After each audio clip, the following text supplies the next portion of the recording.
Good morning, everyone. Thank you for joining me. How are you? Have a good day, everyone, and God bless you. Alright, now we will come to today's news. And as we continue to see the fallout of Martha's Vineyard, and their crisis that they called up the military to come and remove the legals within 24 hours of their community, which obviously leaves a pretty good blueprint of what the rest of the nation can do. Go ahead and just call it the military and have them removed, put them on the military base, and then deport them to their core country of origin, right? Because that's the only compassionate thing to do. Because Martha's Vineyard has given us that blueprint of how to be compassionate, right? How did you go ahead and deal with it when you're in a crisis and 50 people declared it was a crisis? So 1,000s and 1,000s that are coming across the border every single day would be a national emergency then, correct? Well, the Biden regime doesn't see it that way. What they see it is the full hypocrisy being put on full display for the American people to see right before the election, that the border, in fact, is not secure, like they have claimed for months and months and months and years at this point, that the border is secure. And so now they have to go ahead and punish those governors who dared sat there and in threw pie on our face. They have to make them pay. So the administration, the regime, of course, is using their DOJ and the FBI, and they're going to go after these governors now. And they are going to investigate them because this is what fascists do. This is what the Antari didn't do. When you have ultimate power, you utilize it against your political opponents who sit there and mock you and make fun of you and show the hypocrisy that it is to the rest of the nation. And that's what they are going to do. That's what the Biden regime is planning on doing. So let's take a look what we have here. And it says this. It says Biden administration considers litigation against the state sending illegal aliens to blue states. In response to the moves made by DeSantis as well as Arizona Governor Doug Ducey and his Texas counterpart Greg Abbott, the Biden administration is reportedly considering taking legal action. On Wednesday, Florida Governor Ron DeSantis, joining a growing number of state leaders who have been moving illegal aliens or immigrants to sanctuary destinations across the country, sending to plain fools of illegal migrants in Martha's Vineyard in Massachusetts, a state that has supported Biden's administration open border policies in response to the moves made by DeSantis as well as Arizona Governor Doug Ducey and Greg Abbott. The Biden regime is portly considering taking action. According to Axios, the White House officials are set to hold a previously scheduled meeting on Friday with members of the Department of Homeland Security as well as the State Justice and Defense Departments to discuss possible remedies to the situation unfolding. North of the border on the table, Axios reported our litigation options against the F4 mission governors as of August 21. Governor Abbott has sent more than 7,000 migrants to D.C. since April, including 2 busloads who showed up at Vice President Kamala Harris' house on Thursday, and sent nearly 1,000 in New York City. His actions are part of what Texas has termed Operation Lone Star, created to fill the dangerous gaps left by the Biden administration refusal to secure the border. Yeah, they continue their war against people that want to take care of this nation. They don't want the nation to be safe. Biden doesn't want citizens in this nation to feel safe, or be safe. Because if they did, then they wouldn't have a solution to their problem. See, Democrats love creating problems, and then also creating solution which is even worse than the original problem has, and their solution more than likely is going to be some type of amnesty, that they're going to try to push for, make everybody legal, and then we don't have to worry about illegal, might as well just make the whole world American citizens, so that way they can vote in the elections upcoming and nobody's going to ever question that, because it's going to be the most secure elections ever with the entire world participating in it, right? That is the road the Democrats want to go down. And the trend is clear, there is political momentum and it continues to shift rightward. This is exactly what we've been predicting here, folks, that the closer we get to election day, the more the political trend is going to help the GOP, and it's happening, friends. It's happening in almost every single matchup. In fact, this phenomenon is so clear that it's even affecting races. In states you might not expect. Something completely shocking happened just the other day as the Cook Political Report just moved the Oregon governor's race from leans Democrat to toss up. This is another thing that we've been talking about, friends, that everything's on the table right now. It's very possible that districts or possibly even states that you might not expect would trend rightward start to do that exact thing. Am I sitting here telling you that Oregon is going to go red? Probably not. And some would even say absolutely not. But of course, The question is if Oregon's trending rightward, and what does that mean for Pennsylvania? What does that mean for Wisconsin and other states that are traditionally more conservative than Oregon? And that, of course, friends, is going to be the topic of discussion today. Let's talk about what's going on in the polls in some of these key races as we get closer and closer to the midterm elections.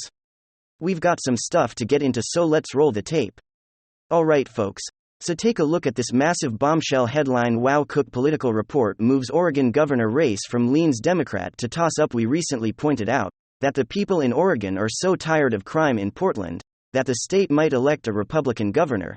That might sound unbelievable to some, but the Cook political report has just moved the race for governor in Oregon from leans Democrat to toss up. This could actually happen, and it would be a political earthquake if it did.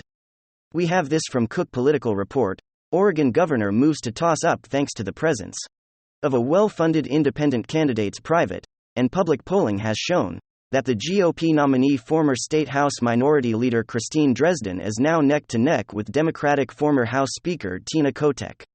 Former State Senator Betsy Johnson, a bespectacled former Democrat turned independent, threatens to act as a spoiler. There's a clear trend of both Kotek and Dresden pulling in the low 30s.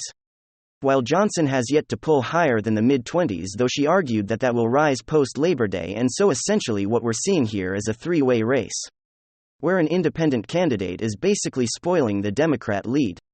But regardless of that, what's truly shocking is that the Republican candidate and the Democrat candidate are essentially tied in the low 30s.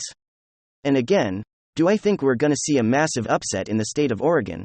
Chances are probably not, but this race isn't as surprising as you might think it is.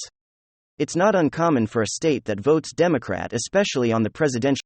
When it comes to down ballot, when it comes to the governor's race, the phenomenon of voting for Republican leadership in your state, and then voting for Democrat leadership on the federal presidential level, is something that's actually quite common.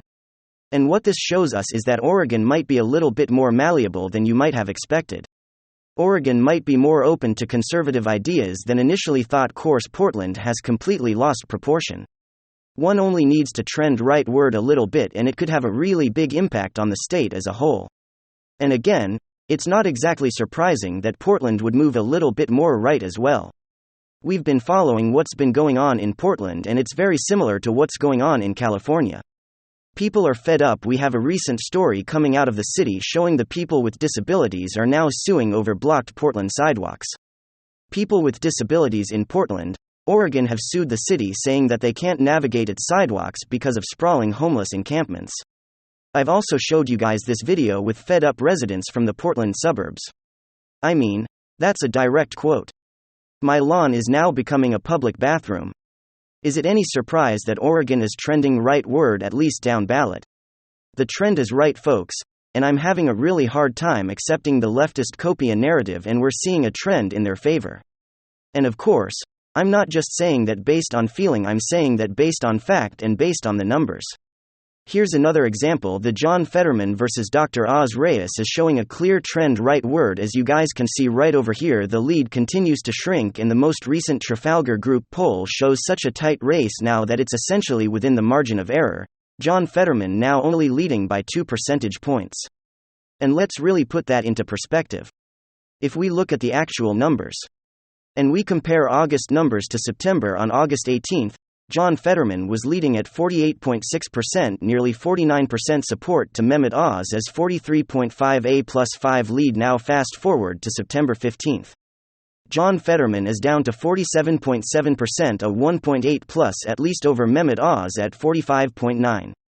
This demonstrates one specific thing, folks, that the closer we get to election day, the more undecided and independents are going to make the decision of voting for the GOP. John Fetterman seems to have a ceiling of 48%.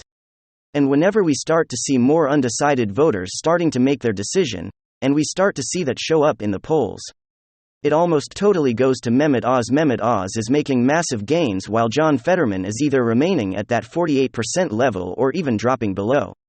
That means on actual election day, we're likely to see something very similar, as people who are finally making up their minds or as people who are totally undecided, and then are left with the option between Mehmet Oz and John Fetterman. They're probably going to default to the GOP because the most important issue right now is economics. And I mean, let's be real. It's either Dr. Oz or this guy. Look, We've been a little bit critical on Mehmet Oz, and I've stated many times that I think he's pretty bad at campaigning. But you know what, John Fetterman might be much worse when it comes to campaigning. I mean, that was cringe, and now what's very likely to be the final nail in John Fetterman? Political casket is this most recent development that John Fetterman has now made the decision to debate Mehmet Oz. There is absolutely no way that this ends well. We've already covered John Fetterman failing health, his clear cognitive issue after he's had a stroke. That's probably not the only main concern that I'd have if I was a Democrat with John Fetterman heading into a debate when it comes to the actual issues. I mean, there's no real substance there with John Fetterman. I've watched him on the campaign trail, and pretty much the only thing the guy ever says, he continuously attacks Mehmet Oz over Crew Tay and owning 8 homes, most of which are investment properties. That's not exactly a strong political message or policy platform now, is it? Don't vote for the other guy, because he's rich and cultured. Vote for me, the man who's nearly 50 years old and still wearing sweatpants. Vote for me and send me to office. The 50-year-old slob looks like he's dressed to go to a Magic the Gathering tournament. The trend is absolutely clear here, folks. And it's not just those 2 states. We're also seeing the same thing in Nevada, as Adam Laxalt now holds a lead over Catherine Cortez Masto. In Wisconsin, Ron Johnson is very likely to beat Mandela Barnes. Herschel Walker maintains in his even growing his lead against Raphael Warnock, and if the GOP can secure 1 or 2 more races, 1 or 2 more states, that's a 51-52 Republican leader in the Senate, if Republicans are now likely to take the Senate. Well, I can't imagine the absolute blowout that we're going to see in the House, and anybody who's saying that this red wave is faltering. And the Democrats have all of the political momentum right now. Well, like I've been saying, folks, I'm just not buying it. I think the red wave is here, and the red wave is here to stay. In fact, it's probably growing, and it probably hasn't even hit its peak yet. If Republicans can just nail the optics and nail the messaging campaigns, the next roughly 2 months before Election Day should be 2 months of Republican gains, especially considering we're in September and October, and it's quite likely to be a very red stock market for the next 2 months. And the number one issue going into the election is Biden inflation and the Biden economy. Democrats are coping. If they think that they're going to overperform, it's just not going to happen. Thank you very much. WWG1WGA. Hit the like button. Hit the subscribe button to watch the next episode.